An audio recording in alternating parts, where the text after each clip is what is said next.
창세기 37장 18절부터 24절까지 시작. 요셉이 그들에게 가까이 오기 전에 그들이 요셉을 멀리서 보고 죽이기를 꾀하여 서로 이르되 꿈꾸는 자가 오는도다. 자, 그를 죽여 한 구덩이에 던지고 우리가 말하기를 악한 짐승이 그를 잡아먹었다 하자. 그 꿈이 어떻게 되는 것을 우리가 볼 것이니라 하는지라. 르우벤이 듣고 요셉을 그들의 손에서 구원하려 하여 가로되 우리가 그 생명은 상하지 말자. 르우벤이 또 그들에게 이르되 피를 흘리지 말라. 그를 광야 그 구덩이에 던지고 손을 그들에게 대지 말라 하니 이는 그가 요셉을 그들의 손에서 구원하여 그 아베에게로 돌리려 함이었더라. 요셉이 형들에게 이르매 그 형들이 요셉의 옷 곧 그 입은 채색 옷을 벗기고 그를 잡아 구덩이에 던지니 그 구덩이는 빈 것이라. 그 속에 물이 없었더라. 아멘. 이 성경에서 하나님을 이렇게 표현하는 것을 여러분들이 성경에 있다고 많이 보셨을 것입니다. 우리 하나님은 질투하는 하나님이다. 그렇죠? 신명기 4장 24절에 보면은 내 하나님 여호와는 소멸하는 불이시요 질투하는 하나님이시리라. 또한 하나님이 질투하셔서 진노를 하면 한 3, 4대까지 간다고 그래요. 그러니 얼마나 하나님의 그 질투가 강한 것인가를 우리가 알 수가 있습니다. 근데 하나님께서 질투하는 하나님이시라니까 어떤 사람은 우리 하나님도 나같이 사람같이 질투하시는 하나님인가 보다 이렇게 오해하시는 분이 있을 줄 알아서 여러분들에게 말씀드립니다. 우리 하나님의 질투는 사람의 질투와 종류가 다른 것입니다. 그렇죠? 하나님의 질투는 인간들과 전혀 달라요. 사람은 질투를 어떻게 합니까? 다른 사람이 나보다 더 잘 되는 걸 볼 때 시기가 나고 질투가 나는 그런 마음을 가집니다. 그런데 우리 하나님의 질투는 우리를 너무나 사랑하셔가지고 우리를 더 좋은 것을 주시기 위해서 우리를 더 나은 것으로 인도하시기 위해서 그래서 하나님께서는 우리를 질투하시는 그런 하나님이십니다. 그러나 사람들의 질투는 하나님 것과 다르지 않습니까? 사람들은 그저 자기가 원하는 거에서 무엇인가 잘 안 될 때, 그럴 때 다른 사람들과 질투를 하면서 살게 되는 겁니다. 그래서 두 사람 이상 모이는 곳에 항상 뭐가 생겨요? 싸움이 일어나는 것이 그래서 일어나는 것입니다. 오늘 우리가 읽은 본문을 보니까 사람의 마음에 시기와 질투가 생기면 어떤 일이 벌어지는가에 대해서 참 잘 가르쳐주는 그런 말씀입니다. 서로 화목하게 살던 그 형제들이 한 가족이 살더니 마음속에 시기와 질투가 들어오니까 완전히 산산조각이 나는 것을 우리가 볼 수가 있어요. 한 가정이 파괴가 되는 것을 볼 수가 있습니다. 이 요셉의 형제들은 요셉이 채색 옷을 입었다는 것 때문에 아버지의 특별한 사랑을 받는다는 것 때문에 어떻게 했어요? 그들은 평소에 미워했습니다. 미워하는 마음이 자꾸 들어가자마자 이제는 시기하는 질투하는 마음이 들어갔습니다. 그래서 그것이 미움으로 사서 나중에는 시기해서 어떤 상태까지 갔어요? 마침내 형제를 살해하고자 하는 그런 모의를 합니다. 그래서 야 우리가 저 요셉을 갖다가 잡아 죽이자.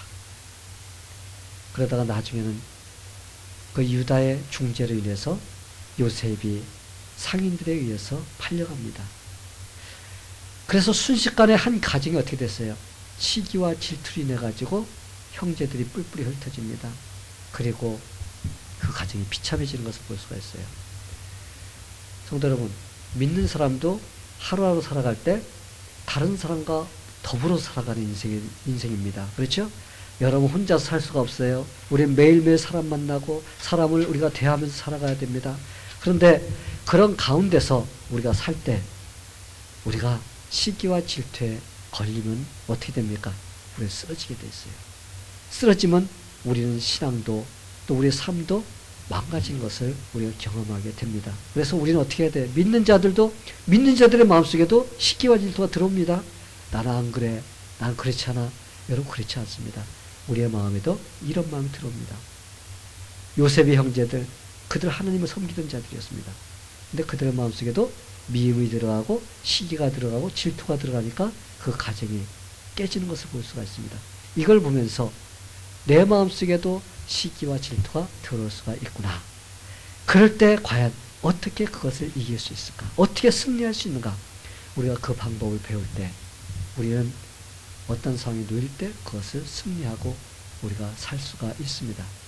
여러분 어떻게 이깁니까? 여러분 마음속에 시기가 슬그머니 들어오고 질투가 들어오면 여러분 방법이 있어요? 제가 오늘 여러분들에게 그 방법을 가르쳐 드리려고 합니다. 어떻게 이길 수 있어요? 첫 번째, 다른 사람과 비교하지 말아야 됩니다. 사람의 마음속에는 왜 시기와 질투가 들어올까요? 비교의식이라는 것을 가지고 있기 때문에 그래요. 이 비교의식이 뭔지 아세요? 나는 한 건데 왜 저 사람은 저럴까? 나는 가지고 있지 않은데 왜 저 사람은 가지고 있을까? 나는 저런 것을 좋은 걸 갖지 못하는데 저 사람은 좋은 것을 갖고 있어. 저 사람은 별로 잘난 것도 없는데 나보다 더 잘 살고 참 행복하게 사는 것 같아. 이런 마음이 마음속에 들어옵니다. 그래서 어떻게? 나와 다른 사람을 자꾸 비교를 해요. 비교를 하다 보면 마음속에 어떻게 돼? 시기하는 마음이 들어오고 질투하는 마음이 들어오게 되는 겁니다. 여러분, 비교의식은 다른 사람이 무엇인가 잘못될 때 절대로 자기와 비교하지 않습니다. 다른 사람이 잘못되는 거 보면서 하나님 왜 난 저 사람 것이 잘못되지 않죠? 다른 사람이 불행해지는 거 보면서 하나님 왜 나는 저렇게 저 사람보다 불행해지지 않죠? 여러분 절대 그런 마음 안 들어가요. 그렇죠? 시기와 질투는 언제 들어오냐? 다른 사람이 나보다 잘 될 때 그게 찾아 들어온다는 겁니다. 뭔가가 잘 돼. 그러면 은근히 마음속에서 이 뭔가가 들어와요. 이렇게 시기와 질투가 들어오면 내 마음이 금방 뭐가 돼요? 이 지옥이 되어버립니다. 이렇게 자기와 다른 사람 비교하면 우리의 마음속에 제일 먼저 찾아오는 것이 시기와 질투라는 것이 찾아오게 됩니다. 그러면 괜히 그 사람 미워져. 그 사람한테 내가 해준 것도 없으면서도 그 사람이 미워집니다. 괜히 그 사람이 보기 싫어져. 그 사람 보면 괜히 입이 삐죽삐죽 됩니다. 그러면 다른 사람들이 말할 때도 좋게 얘기해요? 나쁘게 얘기해요? 어디가 모르게 그 사람에 대해서 좀 이렇게 좀 반가가지고 이렇게 좀 해서 비틀어가지고 그 사람에 대해서 나쁘게 얘기하고 싶어지는 마음이 들어갑니다. 그래서 그 사람 그렇게 된 거 아마 어디서 이렇게 잘못돼갖고 잘못한 거에서 한번 그랬겠지 뭐. 한 마디 탁 던져주면 그 사람은 받아고 그 사람 그렇게 했대. 그러면서 그때부터 계속적으로 소문에 소문이 꼬리에 꼬리를 물고서 이상한 소문이 벌어지게 되는 겁니다. 그래서 우리나라 속담에 그렇죠. 사촌이 땅을 사면 배가 아프다. 사촌이 땅을 사면 참 축하해 잘 됐어 하면서 축하해 줘야 되는데 나는 안 샀는데 저 사람 땅 샀어. 그러면서 어떻게 배가 아프기 시작하는 겁니다. 이 마음이 불편한 것을 시기와 질투를 그것을 배가 아프다고 이렇게 표현을 하는 것입니다. 이 요셉의 형들도 처음에는 이런 비교 의식 때문에 시기가 시작된 거예요. 그들이 맨 처음에 아버지 야곱은 요셉을 볼 때마다 마음이 아팠어요. 저 녀석 어릴 때 엄마를 잃고 엄마도 없이 살아가는 거 보면 얼마나 불쌍해요. 안타깝습니다. 다른 자식들은 다 그래도 자기를 낳아준 엄마가 있고 형제들이 있어요. 그런데 이 요셉은 11번째 아들로 태어나서 엄마도 없고 일찍 엄마를 여의고 또 동생이 있다는 것은 더 어린 동생, 그 동생밖에 없습니다. 그렇기 때문에 야곱이 볼 때마다 참 마음이 아팠습니다. 그래서 어떻게 하지 이 요셉에게 용기를 줄 수 있을까? 어떻게 하지 용기가 떨어지지 않게 해줄 수 있을까? 엄마 없는 것으로 인해서 마음이 상하는 그 마음을 어떻게 그를 갖다 위로해 줄 수 있을까? 이런 생각을 하다 보니까 야곱이 요셉에게 내가 너를 사랑한다 라는 표현을 해줄 수 있는 방법이 없습니다.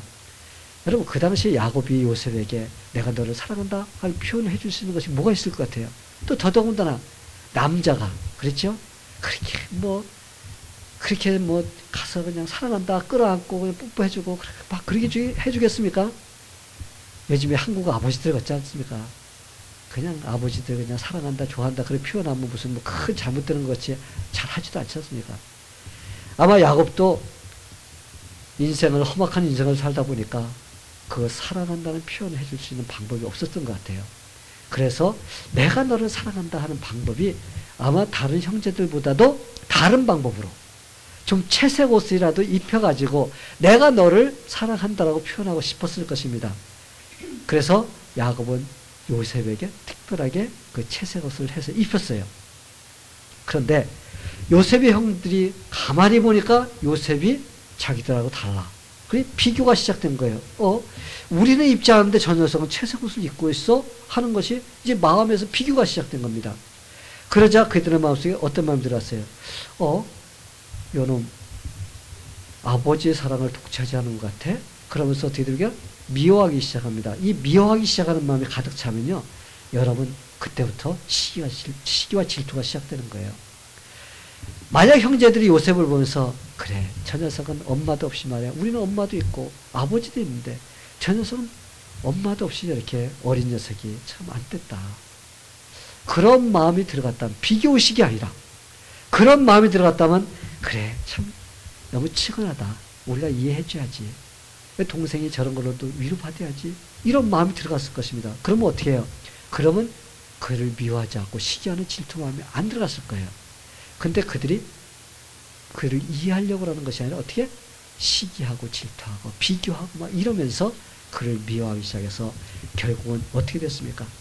결국은 동생을 죽이려고 하다가 팔음을 먹고 그들이 평생 동안 그것 때문에 어떻게 됐어요? 죄책감이 시작했어요. 아버지가 돌아가신 다음에도 여러분 얼마나 오랜 시간이 지났습니까? 수십 년이 지났어요. 그랬는데도 그들은 그 마음속에 그때 자기 동생을 팔았던 그 죄책감이 있었습니다. 그래서 아버지가 돌아가시자 찾아가서 우리는 당신의 종입니다. 아버지가 살아계실 때 우리에게 그렇게 말했습니다. 우리가 잘못했더라도 용서해 주라고 했는데 용서해 주시옵소서 하면서 요셉에게 가서 절하면서 용서를 다시 구했습니다. 여러분 이렇게 자기와 다른 사람을 비교할 때 시기와 질투가 생기고 그거로 인해서 결국은 어떤 일이 벌어집니까? 자기애가 고통을 당하고 어려움을 당하고 자기 신세가 망하는 바로 이런 삶으로 이어진다는 것을 우리가 생각할 때 그런 비교의식이 얼마나 위험한 건가를 알 수가 있어요. 어느 동네에 토기장이와 세탁소를 하는 사람이 있었습니다. 근데 토기장이가 가만히 보니까 세탁소가 너무 잘 돼. 배가 아팠어요. 그래서 저는 뭐 세탁소 나보다 너무 잘 돼. 저거 어떻게 해서 죽이지? 그러면서 그때부터 곰곰이 생각하기 시작합니다. 그래서 막 시기질투가 나가지고 견디지 못하는 거예요. 저거 죽여야 돼. 그래서 궁리하다가 드디어 묘한 하나를 찾아냈습니다. 황제를 찾아가서 황제에게 그 궁실에 검은 코끼리가 있는데 그 검은 코끼리를 갖다가 하얗게 만들어내 세탁을 하라는 그런 명령을 내리라는 그 해답을 받아냈습니다.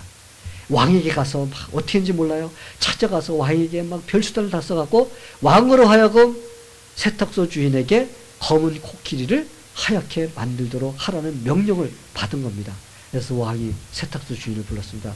야, 너는 당장 이 왕국에 있는 검은 코끼리를 가져가서 하얗게 만들어 와라. 큰일 났습니다. 여러분 어떻게 검은 코끼리를 갖다 하얗게 만듭니까? 그래서 이 세탁소 주인이 가만히 생각하니까, 이 시기를 당한 세탁소 주인이 가만히 생각하니까 아이디어가 떠올랐어요. 황제여, 이 검은 코끼리를 하얗게 만들기 위해서는 그 코끼리가 들어갈 수 있는 큰 그릇이 필요합니다. 그러니 토기장이에게 부탁해서 이 코끼리가 들어갈 수 있는 큰 그릇을 만들어 달라고 부탁하십시오. 그랬습니다. 그랬더니 왕이 토기장이를 불렀어요. 그래놓고 너는 당장 세탁소 주인이 필요한 그 코끼리를 하얗게 만들 수 있는 그릇을 만들어 오거라. 여러분, 이 토기장이가 큰일 났습니다. 이 세탁소 주인을 망가뜨리려고 그랬는데 이제 자기가 그 일에 같이 끼어드는 거예요. 그래서 어떡합니까? 황급히 달려가서 커다랗게 그릇을 만들었습니다. 그릇을 만들어서 갖다 놓아서 코끼리가 들어가니까 어떻게 됩니까? 그 육중한 코끼리가 들어가니까 부셔져 버리죠. 박살이 나버립니다. 또 만들어 갖다 놓고 또 만들어 갖다 놓고 그래도 코끼리가 들어갈 때마다 어떻게 돼요? 다 부셔져 버렸습니다. 이 남을 망치려고 그 계략을 짰는데, 시기하고 질투해서 계략을 짰는데 결국은 누가 당했습니까? 결국은 자기가 당하게 된 겁니다. 여러분, 이 시기와 질투라는 것은 우리가 여러분 타고난 죄 속에 불이 있어요. 그죠? 불이 있는데 그 불은 보기에 없어 보입니다. 그런데 그것이 나중에는 큰 불을 일으킬 수 있는 그런 위험성을 안고 있습니다. 우리가 갖고 있는 시기와 질투가 바로 그런 것이에요. 우리가 비교식이 들어가서 시기와 질투가 들어오기 시작하면 어떻게 됩니까? 그게 바로 불씨가 되어버리는 겁니다. 그래서 그것이 나중에는 자기 삶을 다 태워버리는, 자기 인생을 망가뜨리는 그런 일을 하게 된다는 것입니다. 사랑하는 성도 여러분, 시기와 질투는 어디서부터 시작된다고요? 비교식. 그래서 다른 사람이 잘 되는 걸 볼 때 우선 어떻게 해야 돼요? 잘 됐다. 여러분 칭찬합시다. 아멘? 예, 우리 칭찬해야죠, 먼저. 그걸 같이 기뻐하세요. 성경에서는 어떻게, 뭐라고 우리 가르쳐 주고 있어요? 즐거워하는 자에게 같이 기뻐하라. 같이 즐거워하라 그랬어요. 슬퍼하는 자와 같이 슬퍼하라 그랬습니다. 즐거워하는 자 앞에서 그냥 잔뜩 인상 쓰고 있거나 또 슬퍼하는 자 앞에서 막 거기서 댄스 치면서 이렇게 하면 안 되는 거예요. 우리는 즐거워하는 자에게 같이 어떻게 돼? 즐거워해 줄 줄 알아야 됩니다. 그리고 슬퍼하는 자와 같이 우리가 마음 아파하고 울 줄 아는 그런 마음이 돼야 돼요. 이런 마음을 가질 때 그 마음에는 절대 비교식이 들어오지 않게 됩니다. 아멘. 예, 그래서 우리가 이런 마음을 가짐으로써 우리가 비교식을 갖지 않음으로써 시기와 질투를 이기고 승리하는 우리가 되기를 예수님의 이름으로 간절히 축원합니다. 예. 자, 두 번째로 시기를 우리가 이기고 승리하기 위해서는 어떻게 해야 될까요? 두 번째로 최선을 다해 살아야 돼요. 최선을 다해 살아야 됩니다. 내가 최선을 다해 살아야 됩니다. 자기 삶에서 최선을 다해 사는 사람은 다른 사람을 보면서 시기 질투할 수 있는 그런 여유가 없어요. 그러나 시기하는 사람들을 가만히 보면은 자기는 열심히 살지 않아. 그러면서 다른 사람이 잘 되는 거 보면은 왜 잘 돼? 왜? 이런 마음이 들어가는 거예요. 왜 자꾸 나는 열심히 살지 않기 때문에 내가 그만큼 갖지를 못하는 것을 생각하지 않습니다. 그래서 솔직히 자기에 충실한 사람은 다른 사람의 그 잘 되는 것에 대해서 여러분 마음속에 시기가 생기지 않게 됩니다. 왜? 나도 열심히 하면은 그 사람 같이 될 수 있다는 뭘 가지고 있을 수 있어요? 자신감을 갖고 있습니다. 나도 열심히 하면 가질 수 있는 거야.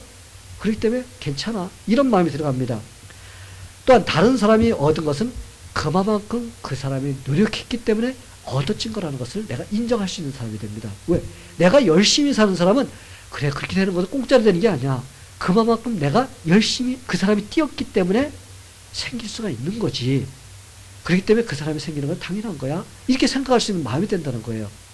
그런데 내가 열심히 일해서 그것을 얻어본 사람이 아닌 사람은 그걸 몰라요. 그렇기 때문에 그냥 그 사람은 어디서 거저 얻는 것 같이 이렇게 생각이 들어가는 것입니다. 그래서 여러분 우리가 건전한 마음을 가지고서 내가 최선을 다해서 살면은 나도 그런 삶을 살 수가 있고 다른 사람도 그렇게 했기 때문에 그렇게 살 수 있다는 것을 인정하는 사람이 되기 때문에 여러분 우리 마음속에 시기와 질투가 들어오지 않는 것입니다. 근데 문제는 자기 삶에서 최선을 다하지 않는 사람들에게서 일어납니다. 이런 사람은 자기가 잘못되면 다른 사람에게 부임을 하고 다른 사람이 잘 되는 것이 그냥 배가 아픈 거예요.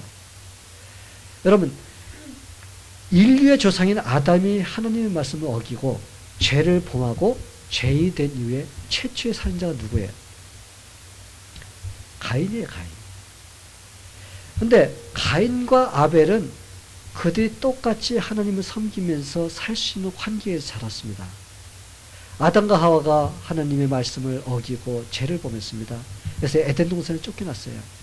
쫓겨났을 때 그들은 하나님께 죄를 범한 것에 대해서 상당히 마음 아팠을 것입니다. 우리가 하나님 말씀에 순종할 걸. 우리가 불순종해서 하나님께 주신 걸 다 놓쳤구나 하면서 아마 그들이 상당히 후회하면서 앞으로는 하나님의 말씀을 잘 순종하며 살아야지. 이제 하나님과 교제를 잘 나누며 살아야지. 막 이런 마음을 가지고 살았을 것입니다. 그렇기 때문에 그들이 제일 먼저 가인을 낳았을 때 그들이 고백한 것이 뭐예요? 하나님으로 말미암아서 등남하였다. 하나님께서 자기들에게 주셨다고 이렇게 믿었던 것이 그들이 하나님에 대한 그런 마음, 이제는 하나님을 섬기며 살아야지 그런 마음을 그들은 가지고 있었던 것입니다. 그렇기 때문에 그들이 그런 신앙 고백을 할 수가 있었던 거예요. 그렇기 때문에 아담과 하와는 가인과 아벨을 어떻게 해서라도 하나님을 공경하며 섬기며 살도록 이끌었을 것입니다. 그런데 어떤 일이 벌어졌나요? 가인도 하나님께 제물을 드렸습니다. 그리고 예배를 드렸어요. 아벨도 하나님께 제물과 예배를 드렸습니다. 근데 여러분, 하나님께서 아벨의 제물과 예배는 받아주셨습니다. 그런데 하나님께서 가인의 예배와 제물은 받아주시지 않았습니다. 여러분, 이쯤 되면 내가 무엇을 잘못했을까? 내가 어떻게 해야지 하나님께서 받으실 수 있는 그런 예배와 예물을 드려야 될까? 여러분, 자기 자신을 돌아보게 됩니다. 그래서 내가 하나님께서 받으실 수 있는 그런 것을 해야지. 이런 마음을 가지는 것이 원칙인데, 그런데 가인이 어떻게 했어요? 요놈, 아벨 때문에 하나님께서 내 제사를 받지 않아서 누구를 갖다가 저겁니까? 아벨을 갖다가 브레임을 하면서 자기가 그런 대우를 받는 것을 저 사람 때문이라고 생각하는 거예요. 근데 여러분, 가인은 자기가 최선을 다해서 했으면은 아벨에 대해서 원망하지 않고 시기와 질투를 하지 않았을 것입니다. 근데 가인은 최선을 다해서 하나님께 드리지 않았습니다. 그럴 때 누구를 시기하고 질투하게 되어 있어요? 다른 사람을 그렇게 하게 되어 있습니다. 그래서 결국은 아벨을 갖다가 시기하고 질투했어요. 너 때문에 그래. 네가 잘 됐기 때문에 내가 잘못된 거야. 이렇게 된 거예요. 공산주의 사상이에요. 그렇기 때문에 다 뺏어서 공정하게 나눠야 된다는 게 공산주의 사상입니다. 그거 아니에요. 우리는 최선을 다해서 살 때 하나님께 나의 주시는 분복이 있습니다. 그걸 내가 받아들일 줄 아는 자가 돼야 돼요.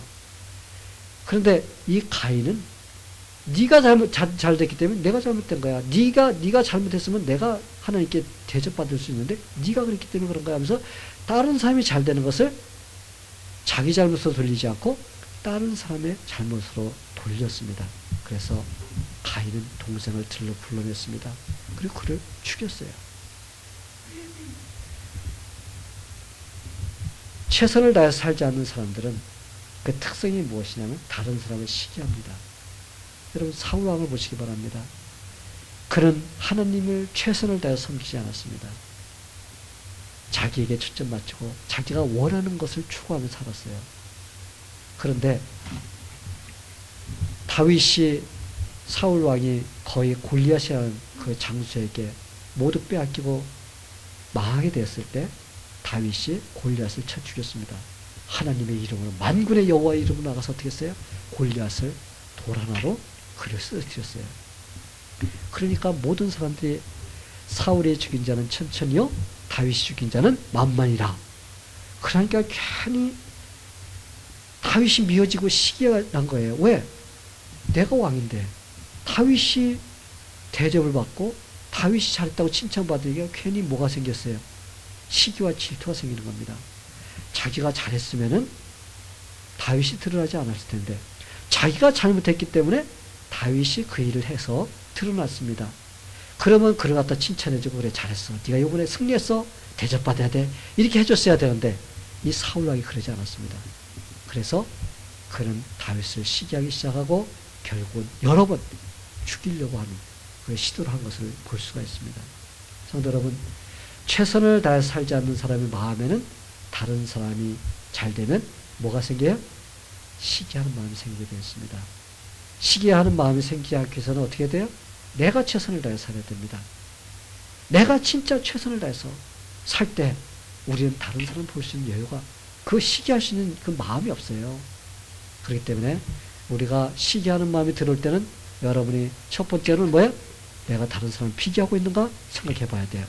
두 번째로는 내가 지금 최선을 다해 살지 않고 있는 것은 아닌가, 내 자신을 돌아봐야 됩니다. 그래서 여러분, 우리가 최선을 다해 삶으로써 우리의 마음속에 시기와 질투가 찾아오지 않게 되기를 간절히 축원합니다. 자, 세 번째로 믿는 자가 시기를 이길 수 있는 그런 방법이 무엇일까? 다른 사람의 실력을 인정해 줄 수 있는 마음이 되어야 됩니다. 내가 다른 사람의 실력을 인정해 주면 절대로 시기가 찾아오지 않습니다. 근데 왜 시기가 찾아오느냐? 저 사람에게는 저런 일이, 좋은 일이 벌어지지 않아야 될 사람인데 왜 저 사람이 잘 되는 거야? 저 사람은 절대 그런 사람이 아니야. 그런 일이 벌어져서는 안 되는 사람이야. 이런 마음을 하게 되는 겁니다. 그러니까 다른 사람이 잘 되면 저 사람을 저런 걸 갖다 디지털부가 되지 않은 사람인데 왜 저런 일이 벌어지냐는 것입니다. 저 사람은 부족한 사람이기 때문에 그런 일이 일어나지 않아야 될 사람이라고 생각할 때 그런 일이 일어나면 어떻게 돼요? 괜히 그 사람이 시기 질투나는 거예요. 그런데 여러분, 요셉의 형제들이 바로 그런 사람들이었습니다. 요셉의 꿈을 꾸고, 하나님 주신 꿈이에요. 하나님 주신 꿈을 꾸고 형제들에게 이야기를 했어요. 저 여차여차해서 이런 꿈을 꾸었는데 형들이 내 앞에서 절을 하더이다.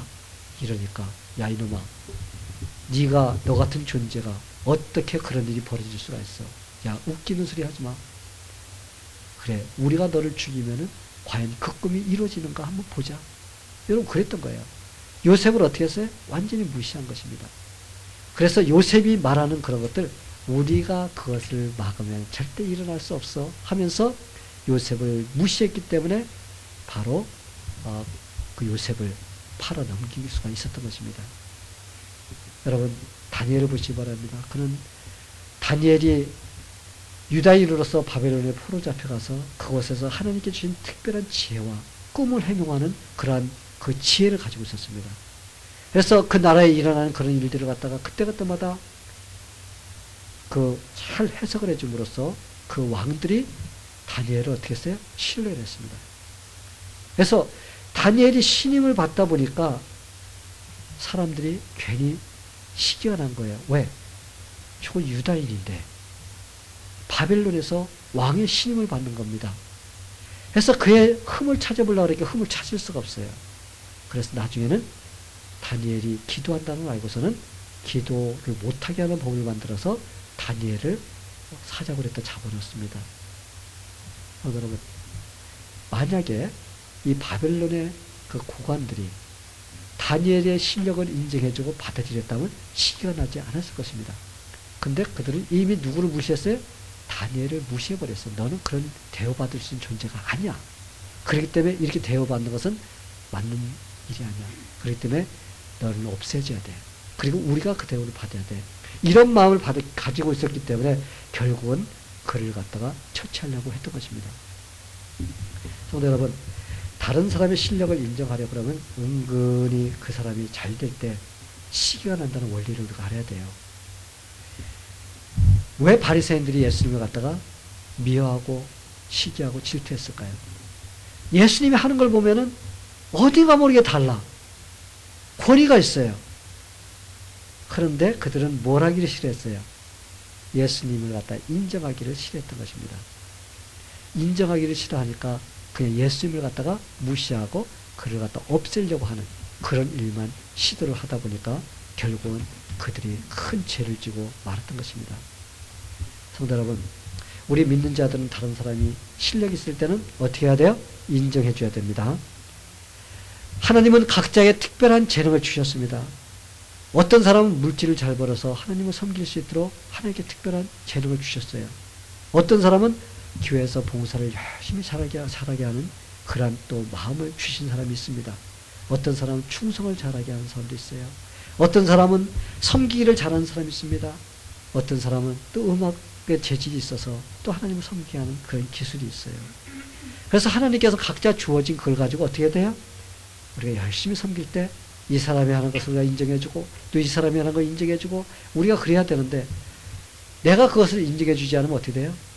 저 사람 교회에서 튀려고 그래. 잘 보이려고 그래. 이런 마음이 들어가면 뭐가 됩니까? 이 시기 질투가 들어오는 거예요. 그러다 보면 미워해지고 그러다 보면은 문제가 생기는 것이 바로 교회에서 생기는 것이 바로 그래서 문제가 생기는 겁니다. 그래서 우리는 하나님께서 우리에게 각자 주신 그러한 재능, 능력, 이걸 통해서 내가 어떻게 해서라도 최선을 다해서 하나님을 섬기고자 하는 그런 마음을 가지면은 우리는 다른 사람에게 시기와 질투를 갖지 않게 되는 것입니다. 성도 여러분, 우리가 다른 사람과 비교하면 안 돼요. 다른 사람을 우리가 인정해 줘야 됩니다.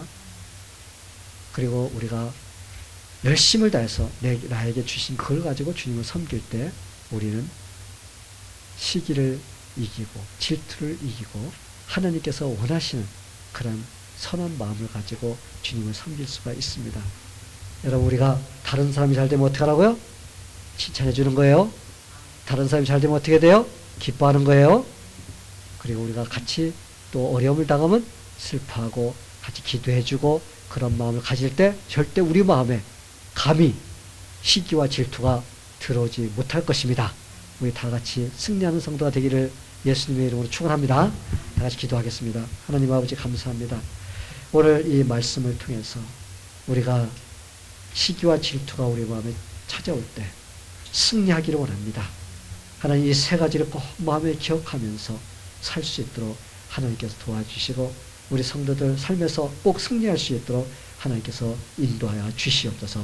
예수님의 이름으로 기도하옵나이다. 아멘.